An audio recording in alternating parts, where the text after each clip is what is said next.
Only one ranked matchup. Like this week's gonna suck. Nah, bruh. It's college football, man. It's fantastic. Obviously, two top 16 teams going down now to unranked teams that, listen, we might have said it might have been a good game, but you didn't think it'd win. We got to go to Arizona State right there at the end. I mean, that was crazy because Brent, they kind of dominated the football game, down the stretch of that in the second half, 17 unanswered. Listen, Arizona State didn't come ready to play. Like that's their fault. The cowbell, by the way, on the broadcast was obnoxious. It was unbelievable. My son was like, "Are you kidding me?" Like, I'm so sick and tired of hearing that. I can't imagine what they were.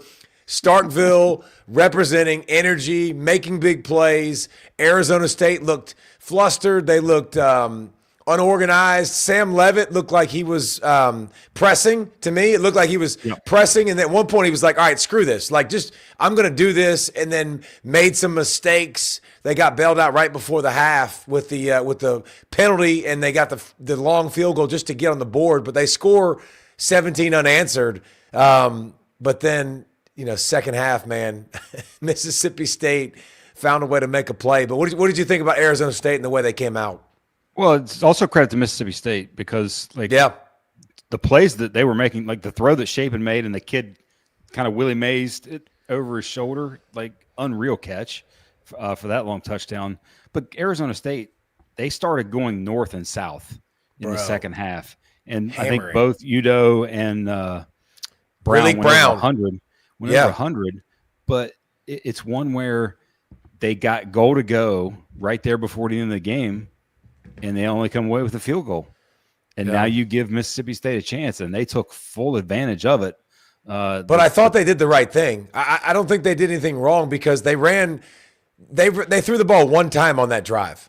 One time. It was a 95-plus play drive, and they literally ran the ball. They threw the ball one time. Like, it was all about ground and pound. But it's amazing. It started to shrink, and maybe you go, okay, I don't just hand it straight ahead to Brown or Udo. Udo's a hammer, man. He just wants to go straight downhill. I'd love to see him kind of make somebody miss and cut, but hindsight's 20/20. But you make Mississippi State use all their timeouts. You kick the field goal. Mississippi State hadn't pissed a drop in the second half. Like, you think you're pretty good, but your defense, man, that's supposed to be the best part of it is not giving up big plays. You give up the big plays. To me, it's more about how you started, though. Like, how you started this football game. Kenny Dillingham's been preaching to these guys, right? Like, we've heard him. Like, how are you going to practice? How are you going to respond? People aren't just going to roll over. Last year, you took that frying pan. Actually, you took that belt and you popped it out on Mississippi State's rear end and just physically manhandled them. And I'm sure – they were ready for that. Like, Good for Mississippi State. Great job responding. Tough place to play. Tough place to come down to. They responded exceptionally well and got the absolute huge dub. And that's big, man, for this program because they needed something good to happen because it's been really bad. Last year they were the laughing stock of the SEC, and they just beat a top 15 team. Yep, playoff team. And if I remember right, somebody when we were talking about these games in the offseason was mentioning about this game and how much this game would be a problem for Arizona State. Do you remember who that was? I can't remember who that was. I think it was the really good-looking, shiny, bald-head guy. Yeah, I don't remember that. I only remember my good calls. I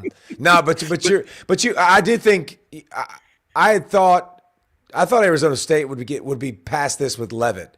I didn't think he went 3 for 11 for 30 yards in the first half. Like, that's not good enough, man. He's way too talented for that. Like, it was a bad day. And Mississippi State had a great day. Stark Vegas, good for you. Cowbells, good for you. Way to get off to a good start. Way to get a big win.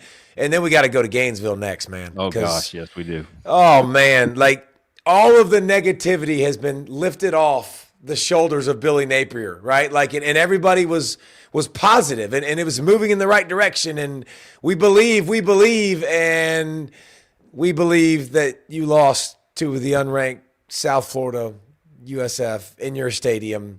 And I think the most disturbing part probably is I don't think Florida knew how to finish the game. No. Like, they had 2 opportunities to finish that ball game. And first of all, let's start here. Before we get to that, they couldn't have shot themselves in the foot any more than they did. I mean, you snap the ball over your punter's head. It goes out of the back of the end zone. You give up a safety. You give up the 66-yard pass play, which was a big play. All the big plays were on South Florida side. How about you just saw Jalen Carter and Spitgate? Like, you just saw that. Like, I don't know what else to call it. You just saw him, Brendan Bett. You just saw Jalen Carter get tossed for spitting on someone, and you do it on the last drive when your team only needs to give up a field goal to lose. 11 penalties. You lost the turnover battle. You didn't handle the late game situation good, man. Golly, I'm frustrated. So I know Florida fans are frustrated, and the way they finished that football game, they didn't trust Lagway the first time, and then South Florida tries a 7,000-yard field goal way out of range, and they get another chance, and then they throw the football and they drop it. They could have caught it, but first down was a miss. It was bad. I don't know what positive to say about that output today by Florida. Especially when it's clock management. And the most interesting thing about watching it as it was happening was the vibe. The vibe was – this was kind of like we're up 3 scores and we're running out the clock vibe. It just felt like no urgency, no, this is a close game, let's dial in. It seemed meh from just the entirety of the team.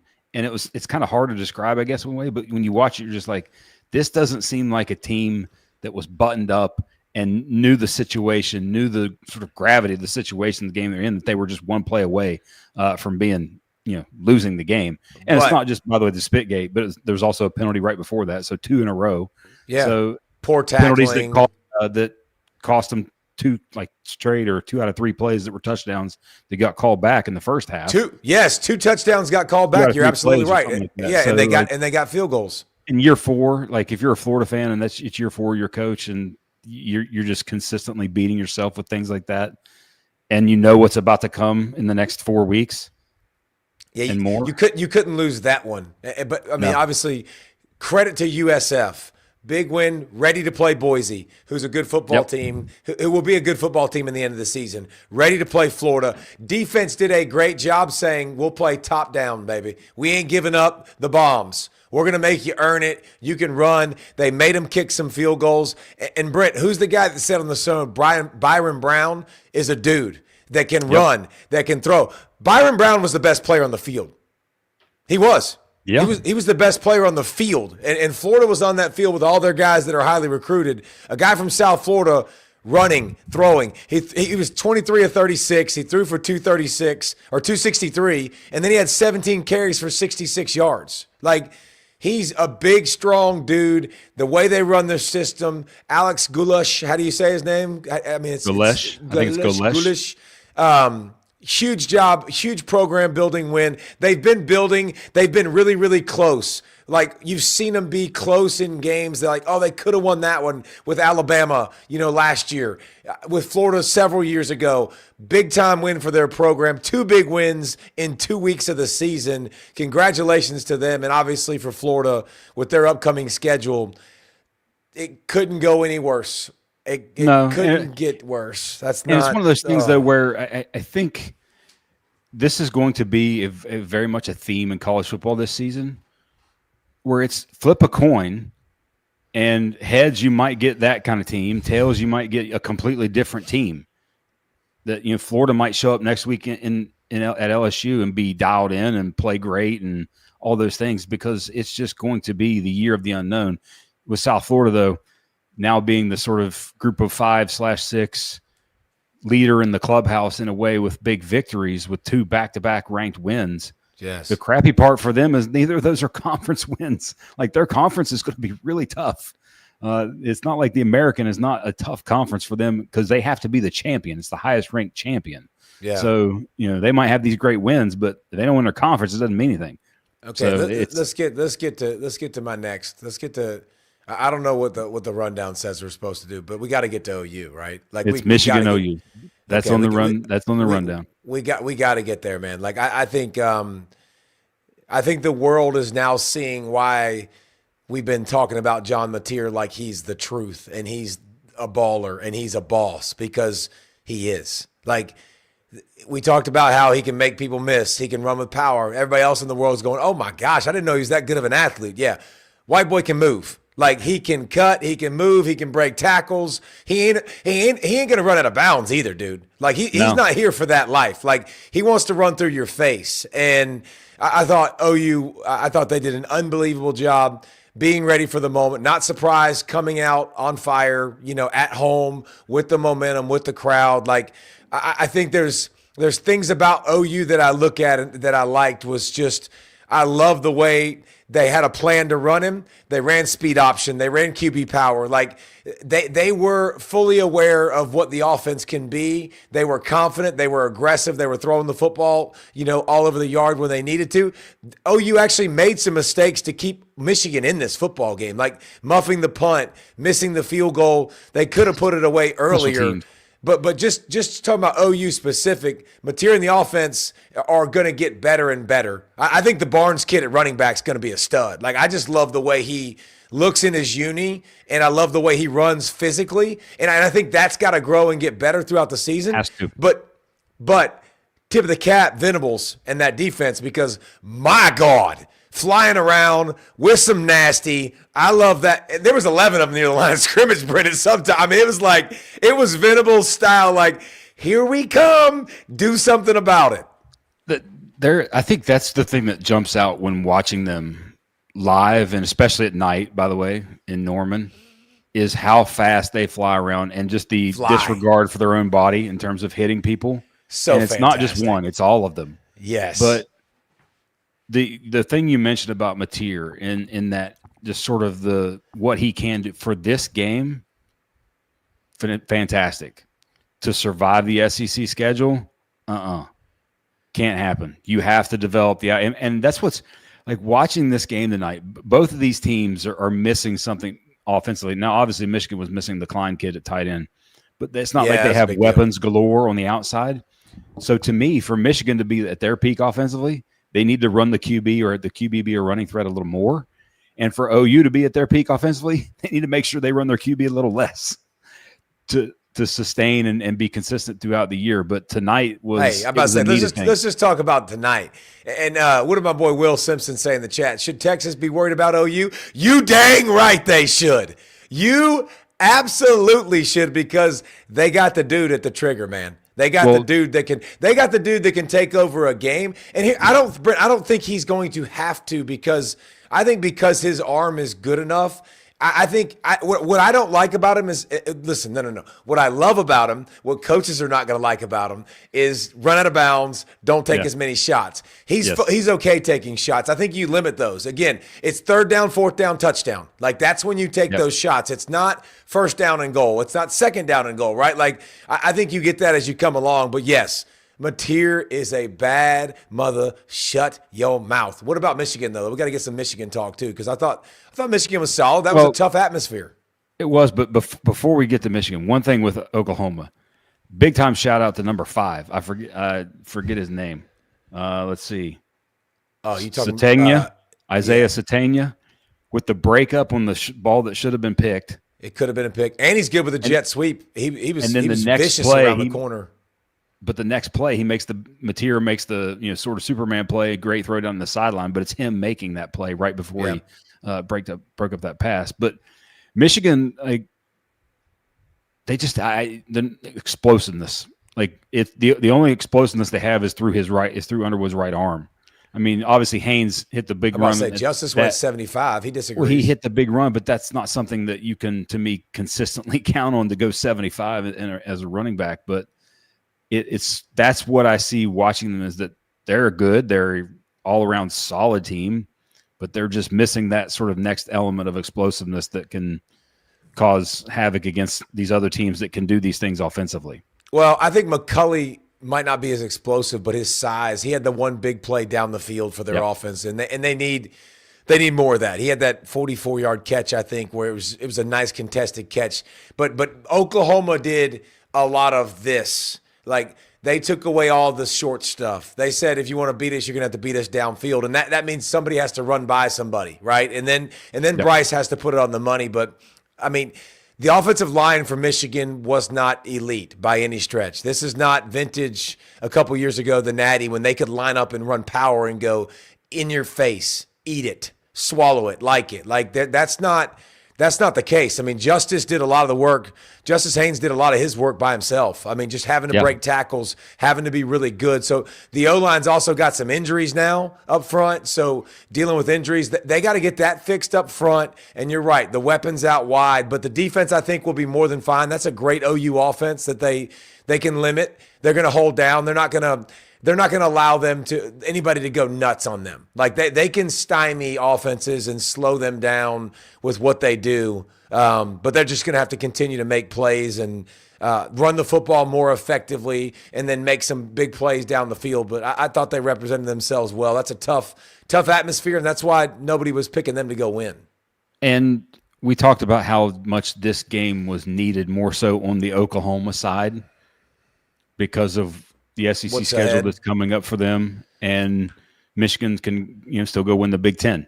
But the Oklahoma needed this for momentum because they have the weird game next week at Temple. At Temple, like a road game at Temple for them. But then Auburn comes to town, and Jackson Arnold comes to town, and then that's now that's a potential big time game as well. So they needed this game. They needed it for shout out to Coach Jim Donnan, big Boomer Sooner guy, Todd Don and his son, fans. I'm sure all the grandkids were at the game. I saw a picture of them before the game with Coach Switzler. So they're loving life tonight. Happy. All right, where you want to go next, Tommy G? Let's keep plugging away. We had some fun early games. How much fun were the early games? And the next one on the rundown, well, it was starting to remind me of Baylor, West Virginia back in the Geno Smith days. But it slowed down a little bit in the second half, but Baylor-SMU and Sawyer Robertson, they might give up 40 a game, but they're never going to be out of any game because of him. Yeah, and he's fantastic to watch. They gave up 38 week one to Auburn and 45 this week, so you're on par. Like I mean, you're over 40 a game for a Dave Aranda squad that you want to see more defense. I'll give defense credit for this. Late in the game, the biggest thing they're down 14. With 6 minutes left. So obviously you had to get a few stops. They did, but you're right. Sawyer Robertson, man, he came up clutch, man. Dude went 34 of 50 for 440 and 4 tutties. Like, he balled out. The first half was stupid. The first half, I was playing EA Sports, the NCAA, the video game. Like, it was literally, I think Jennings was perfect, 10. Right? Jennings was 10 of 10 for 236. Yep. And 2 touchdowns. And Sawyer, I think, was like 21 of 26 for like 234 and 2 touchdowns. Like, it was insane. And Sawyer really kept them in it. SMU had balance. Baylor didn't. But late in the game when you needed it, you got to stop. You scored twice in the last 5 minutes to tie it, go to overtime. And guess what? Your defense gets a stance, forces a field goal, and the kicker does what a kicker does, misses. He actually missed 2 late. One was a bomb. I'll give him credit for that. But I think that was Baylor, man.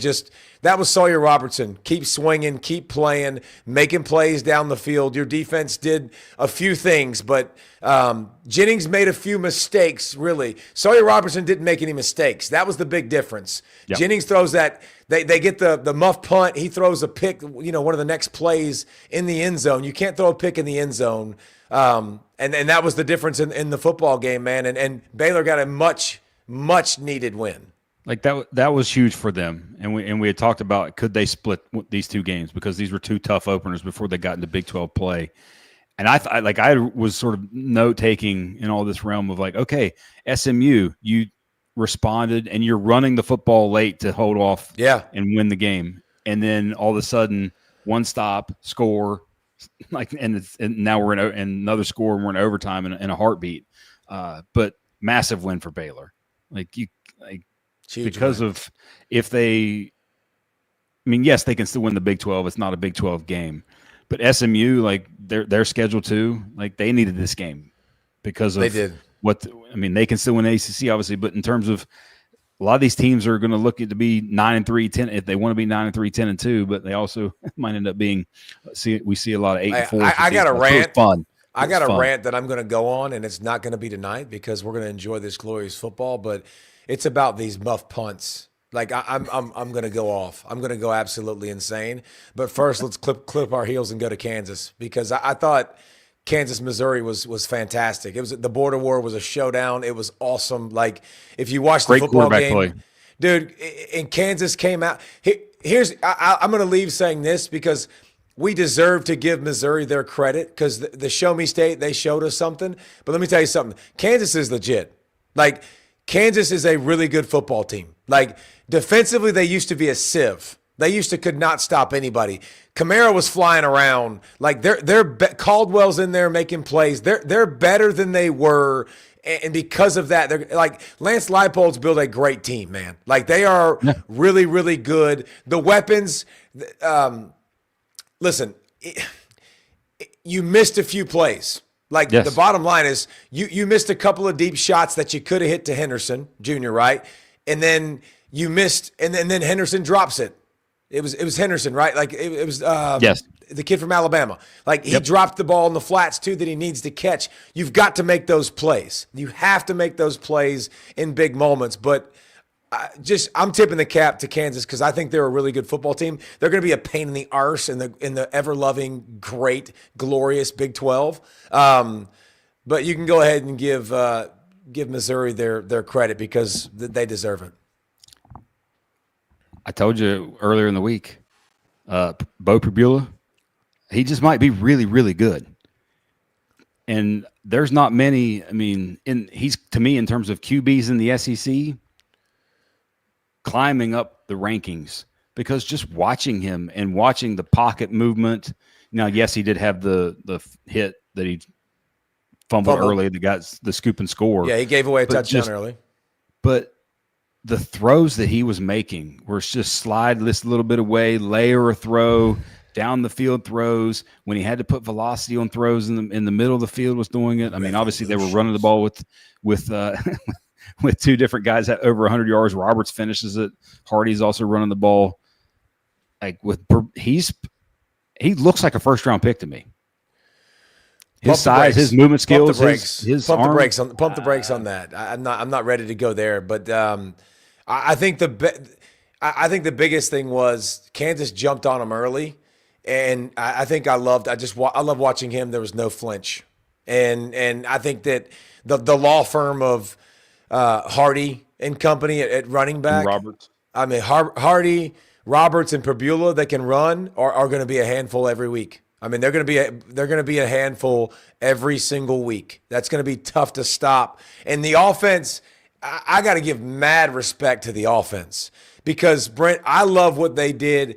They came out sometimes in 5 wide. They did a lot of shifts, but what they do? Dummy snap counts, look to the sideline, give Pribula the play. Let's not complicate this. And they did a bunch of dash, and they did boots.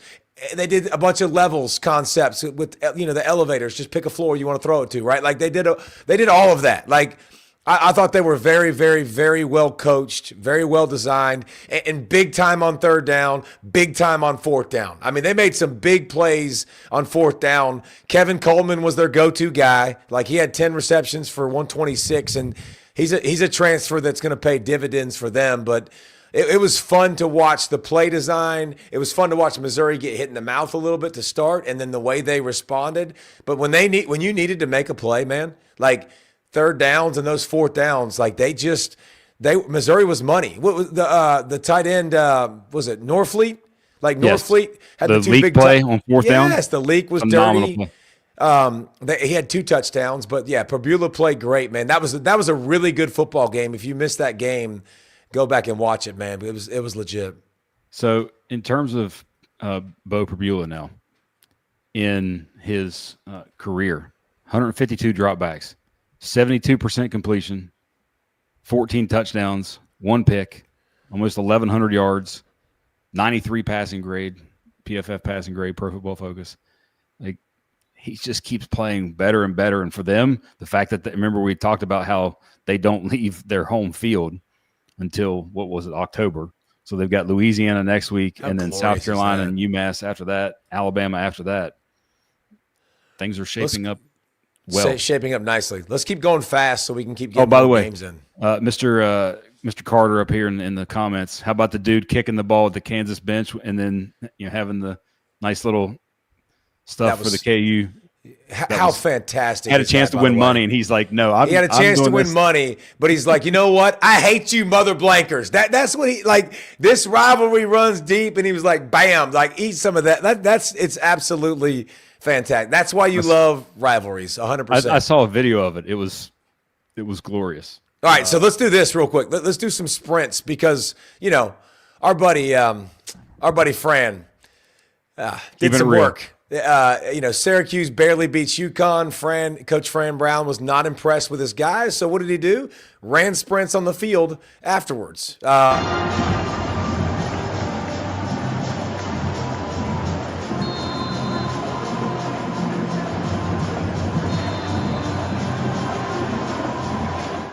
They're just running sprints on the whistle, which everybody who played sports, you hate with everything in you. It's the worst thing in the world to do.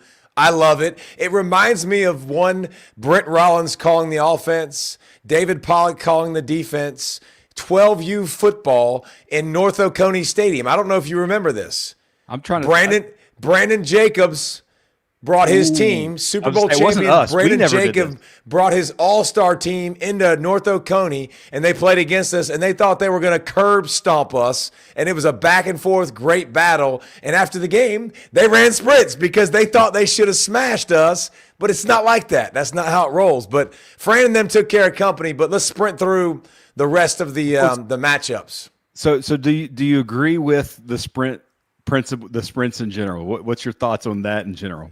I don't care. You got to do whatever you need to do. Like sometimes you need to be slapped in the face, and sometimes you need to do some things that suck and that you don't like. Like all that matters is how your kids respond. So would I do it? Probably not. I'd probably find a way to make there some kind of punishment. But Fran's a no nonsense guy. He didn't like this effort. So I think you do what works for you, and I'll be interested to see how they respond. They responded well in the game because they were down early big and came back and won an OT. But let's sprint through some other games too, because we got to touch like one that I think that needed to do some sprints is the Duke Blue Devils, because Brent they didn't shoot their foot, they blew the mother sucker off. Like they shot every mother freaking toe. They hit the big toe all the way to the little toe, man. Like fumbles. It was so bad. Like they had 2 number 8s on the field at one point for a punt when they get a stop. Like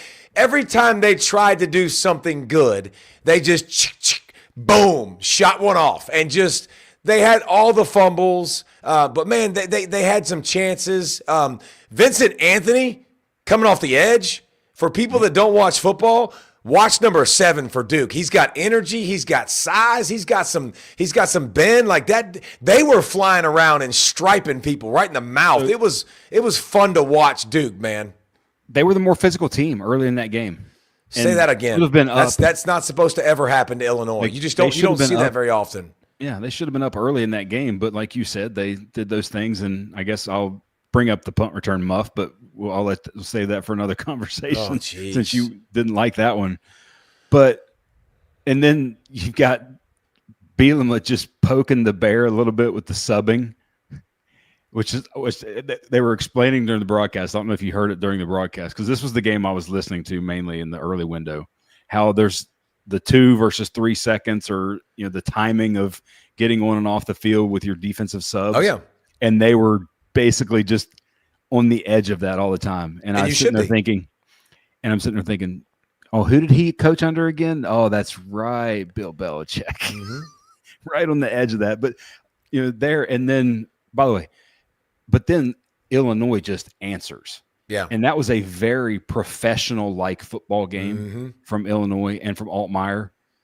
And that a big tip of the cap to Hank Beatty. Yeah, he was a baller. The reverse, but you know what? Like, professional win is the way to put it, because they didn't belong in the game in the first half. Probably for the first little bit, because they just weren't playing well. But Luke Altmaier, when they got in the red, man, breaking tackles, throwing seeds. like making plays. Like he missed a lot of those RPOs that I think he's going to hit more often than he's not going to hit them.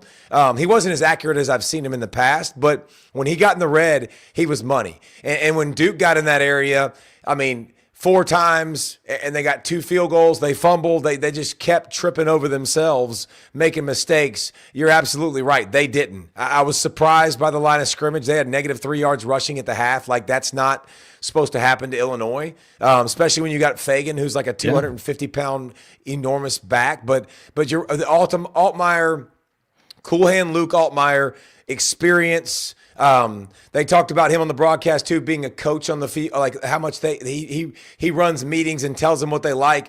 They don't waste plays. Like, they're very efficient. They know where the holes are in zones. They know how to attack it. They know what they're seeing, and they're just really good. So definitely, you give them credit for that. But I thought Duke did a good job, blowing off their whole foot too. Both feet. Who's, by the way, you talk about the pass rusher, Vincent. What was his last name? I forget his last name again. You just broke up on me. What'd you say? His last name. But who did he remind you of? 6'6", wearing that number 7 with the speed off the edge like that. That was like Randy Gregory. Like, that was who I put, because I want to say Randy Gregory wore 7 in college. Randy Gregory wasn't that big though. That sucker's 260, man. Like, he's thick. He was wrecking the game. And then big 4 in the middle. Like, they had some big dudes that were – Duke was impressive. Where do you want to go next, homie? What did you think of Clemson's struggles? # all in. # all out. That's what I thought. Like, golly, bro. I mean, hey, you know what? First game, we didn't run it well. Let's come out and not try to establish the run consistently. Let's do that. It sounds like a good idea. Okay, let's do that. Let's not run the football. Like, second half, they responded really well. I mean, but obviously talent wins out. You're down 13 at the half. You storm back, 24 unanswered. Randall got going. I mean, they had 17 yards at the half, man. Like, here's my thought about Clemson. I think Clemson's got to find their identity again, because I think Antonio Williams was their identity. And I think that was and Brent knows this as a quarterback. When you have your go-to guy, like, that's your guy. That's your security blanket. You know exactly who you're going to when you get a matchup. And so that's your guy that's going to win. And that's your guy that's going to he had 11 touchdowns last year. Like, he's your touchdown guy. He's your big play guy. Wesco started to turn into that guy a little bit in this football game. They got to figure that out. But I like the way they ran the football with Randall in the second half and got that going. But it was embarrassing. That's not how all in should be, man. Like, you should be better than that. So I was disappointed in what I saw. You know what? Do you want to comment on Clemson? Because that was one thing I wasn't disappointed with in college football today. You know, who sprinted? The Williams thing. You can just tell that it's off when he's not there. But anyway, it's awful bad. Yeah. You know who sprint? Ooh, that's not a word. You know who sprinted out the gates and didn't look back today? FSU. Oh, gosh. 11 possessions, 11 tutties. 11. Like, hey, hold this. Gus Malzahn, he came on the show last week. Hold my beer. Just like, here it is. Like, I'm just going to go to work. I'm dialing up plays. I'm looking at my iPad. I love calling plays. I don't like being a head coach anymore. This is fan-freaking-tastic. And the Gus bus just rolled. So they sprinted out the gates, and they were just fine. I love how he said that the other day. It's like a whole other profession. Like, he was really. This is fan. Hey, you know who else needs a sprint? Is Kansas State.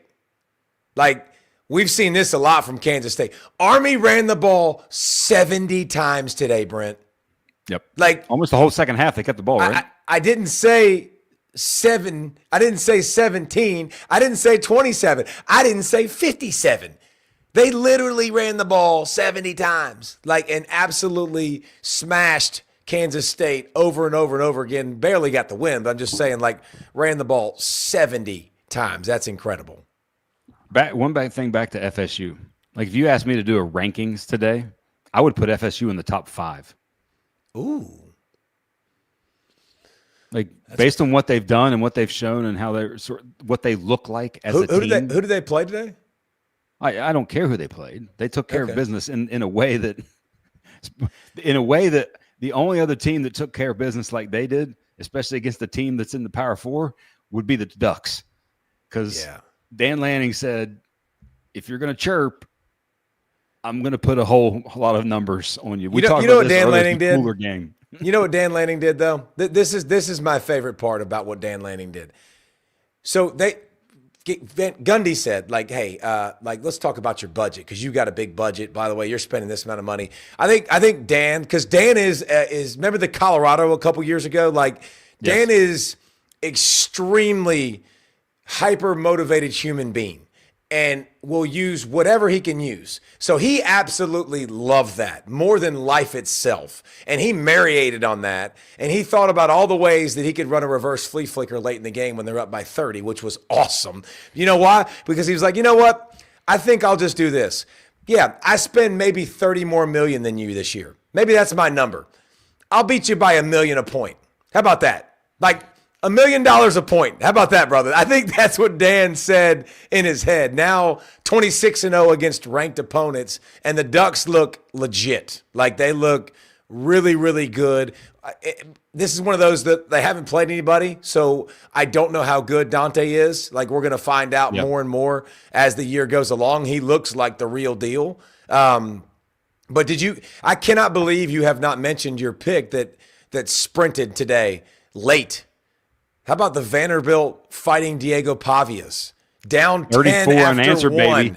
Yes. 34 unanswered. Down 10 after 1. Down 10 at the half. And they said, suck it. Like, they literally went whack, whack, whack, hammered, bombs away. Like, they are so physical, man. Like, they've got the ability to run the ball, and Pavia's physical. Their running backs are physical. Like, it was fun to watch them hammer away and play really, really well to finish that game because it was all Virginia Tech early. I was like, wow, holy cow. Virginia Tech's offense looks really good. Drones look good. And then Vandy's defense kicked it in gear, and Pavia said, have you seen Any Given Saturday? Yeah, I'm kind of a big deal, so step back. 35 carries, 264 yards rushing for Vanderbilt. And that was one of the things where we talked about going into the season. If they could get the other parts of their running game, not just him, going, that the efficiency goes up and their ability to sort of stay on the field, put more points on the board goes up. Speaking of, you talked about Oregon, and they don't play anybody until they play Penn State, who also kind of played with their food a little bit today. Yeah, they did. FIU. They did. Not too bad. And speaking of playing with their food a little bit today, did you watch the local teams game at all today? Did you see that one on I did. ESPN Plus or whatever it was on? I did. I know I had to bring up the iPad and do that kind of thing. I got some opinions that Georgia fans aren't going to like.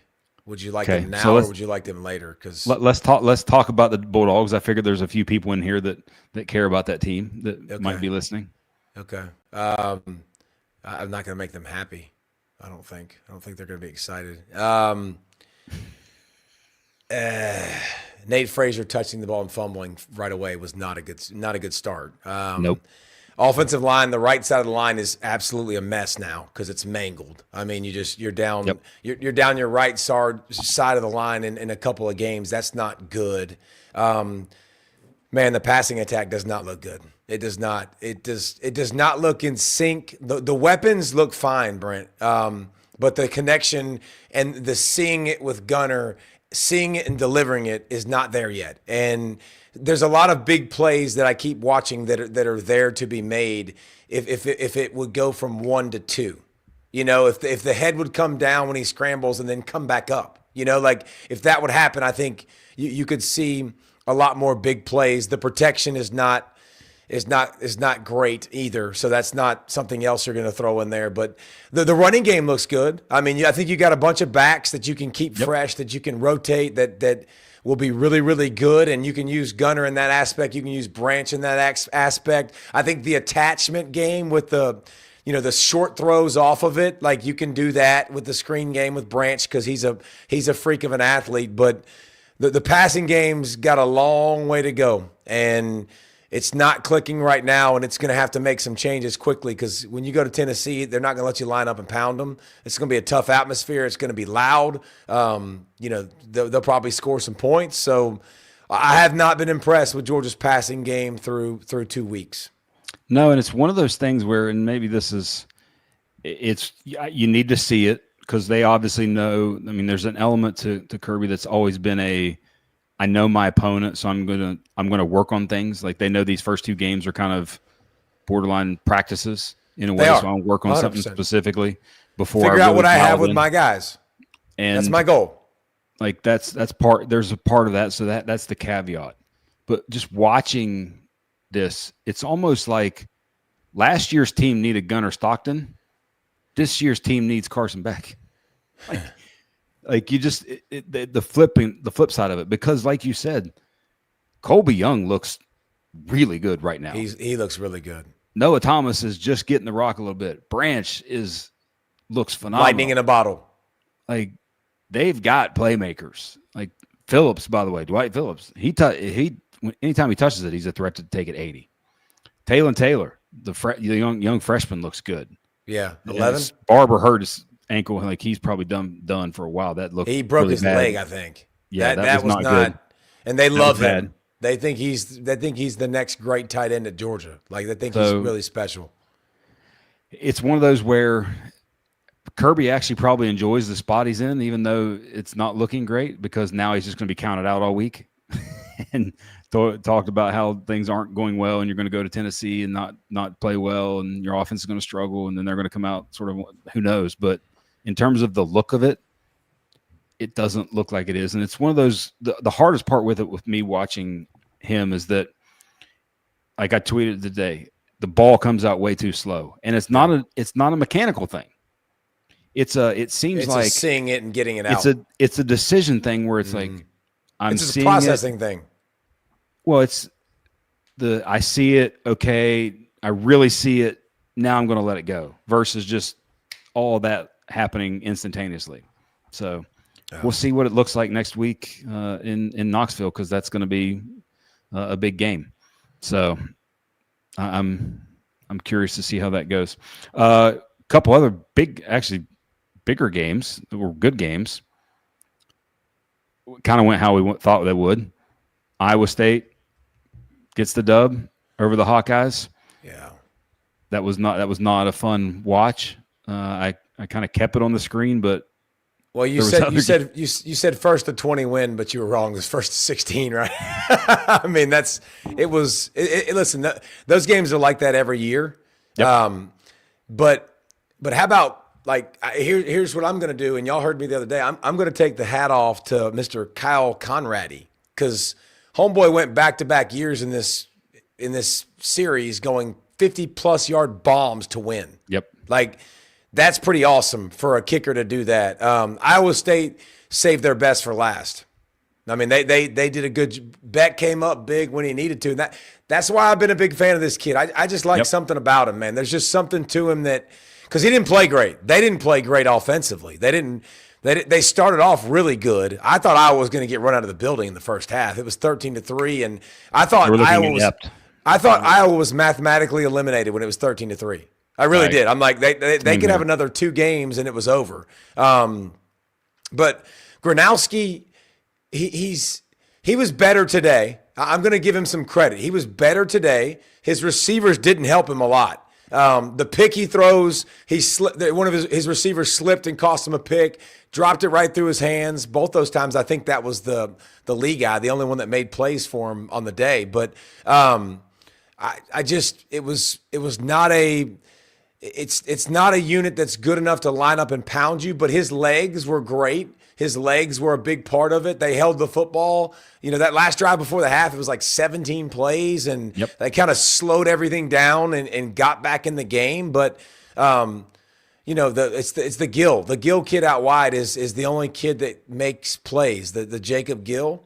And outside of him, they had 3 catches for 24 yards. But he had drops and 2, and I don't know the playmakers are going to be good. I don't know the offense is going to be great. It's going to be close games because the defense is going to keep them in it just like they did today.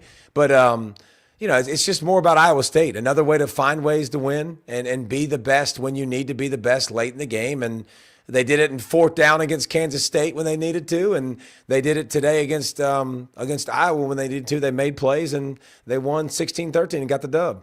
Listen to their schedule coming up, though. So at Arkansas State, tight one there. Probably should be a dub. You think? Home Arizona, at Cincinnati. Who knows with that, because I think a lot of their games are going to be close because of lack of explosiveness, but still. Yeah. At Colorado, and then home BYU, home Arizona State. So like their schedule sets up very nicely for them to get on a run and do some things for them. One other game that we haven't hit that was a revenge game that Coach Kiffin was commenting about the spread after the game. Only Lane would do that after the game. That's fantastic. But hey, Ole Miss goes and gets a road SEC win, and that's something that you never want to discount. Yeah, and especially when after QB throws 2 interceptions. I'm about to say, when you played pretty bad, they played very average to start. Now listen, both Simmons plays, both picks. I would not put sole blame on him for either one of the picks. The first one was a horrible snap that rolled back to him. Because of that, he was late. His mistake still. The second time he got hit as he was throwing the football, and that caused the interception. And he got, but that Bryant kid for Kentucky, I think his name was Bryant. He had 2 picks in the first quarter of the football game. It was good for Kentucky. They had everything that needed to happen for them to win happened. They got the running game going early. They got turnovers, but then the speed and athleticism and playmaking for Ole Miss took over, and just it was a runaway train. They couldn't stop. They can't go tick for tack with anybody. They're offensively challenged as a mug. Kentucky's going to be hard to watch, man. Last year, I remember Vandergriff. Like, that's why Vandergriff retired. Like, Vandergriff had another year left. He was like, nah, bro. I have no desire to go get these kicked out of me week in and week out by my offensive line. Where are my playmakers? Oh, they're all at other schools because they're really good and they leave. Even though Law looked pretty daggum good catching the football and making people miss. But it was the perfect scenario for Kentucky to get a win, but they still can't because they're offensively challenged with Calzada because it's just it's ungood to watch. Did you listen to that broadcast at all? Did you hear any of that one at all? I try not to listen to many of them. Okay. Well, it was like Sean McDonough and I think McElroy were on the call, and they were borderline about to combust at the end of the first half, and the time management, clock management. Oh my gosh, it was bad, bro. Like, what are we doing? Really, really bad. Yes, like we need to be in a little bit of a hurry when our offense is not explosive. That's a good idea usually. Like, speed it up, and then they had burned some timeouts. So yeah, Kentucky. Look, Coach Stoops is a great coach, man, and he still finds those guys, man, that can play and that are physical, and he'll develop them. He's just going to get them stolen a lot of the times to other schools because it's hard to compete with some of those other schools with the budget.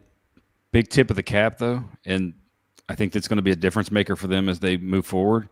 Kawan Lacey at running back for Ole Miss. He looked good. Really good. He looked good. Really subtle cuts. I think explosive. He only had 23 carries last year at Missouri. He was a transfer from Missouri. So like that guy to me, they needed JJ maker. Pegues though. They needed the big. Well, I wrote that note down too. Is that Simmons doesn't get the tough yards that Dart did. Yeah, like he can still run and he can still be explosive, and he almost scored at one time, but he doesn't necessarily get the tough yards that he did. So. Yeah. He does throw a pretty ball, and I thought like they compared him to Tua. Now he's a much bigger Tua. Yes, he's way a bigger. lot bigger than Tua.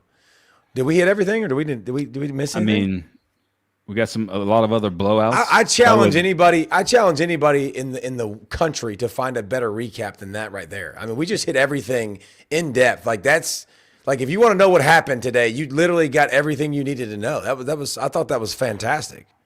Ooh, one thing. Did you see Cassius Howe for A&M? Back to back to back. 3 straight plays, got sacks. That's fantastic. He's a First good player. time since like 2015, I think, was what the Texas A&M thing had tweeted out.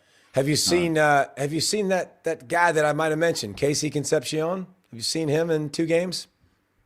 4 tutties and 4 tutties in 2 games.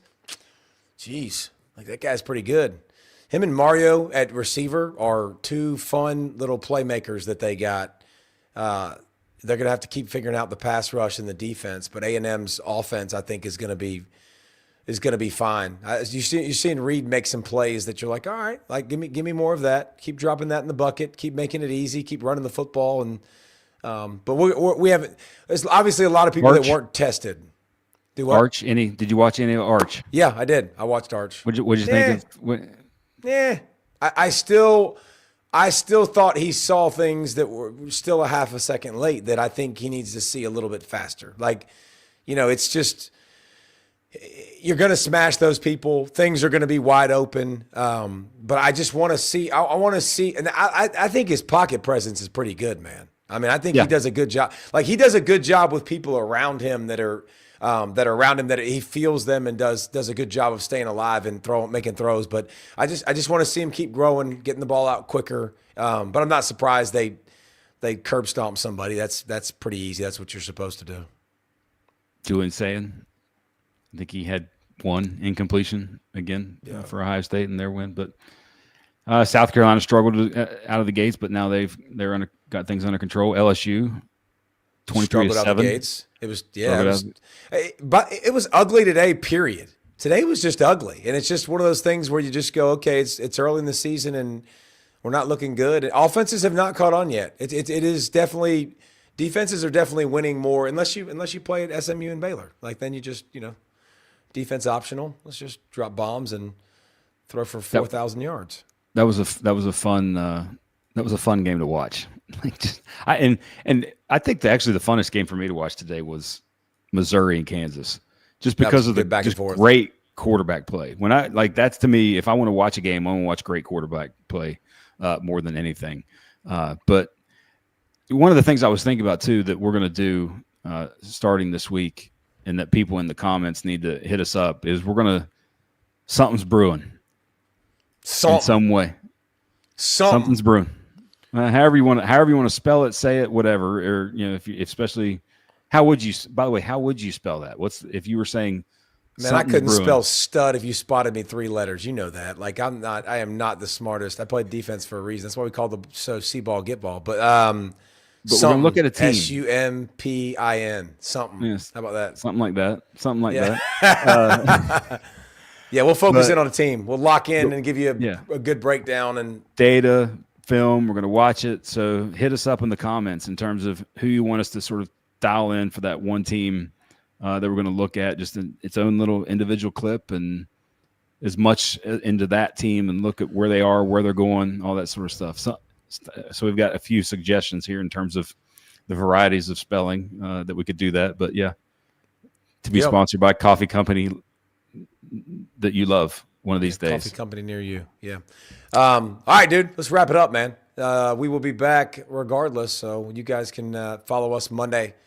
We'll be back Monday night with different spins, break into the numbers, all the different things, man. College football's here, and week 2 was fantastic. And I got a feeling, man, it's just going to be more of the same this year. I mean, just get used to it, because there's going to be more and more upsets. That's just the way college football is nowadays. The blowouts are less and less, and there's a lot of stars in this game. There's a lot of fun. There's a lot of teams that are exciting, but I don't see a team, right now that's like, oh my gosh, that team can't be beat. That team's elite of elite, way above everybody else, and that's what's really, really fun. So we will see you guys Monday, same time, same place for us, 8:30 Monday night. Peace. 8:30.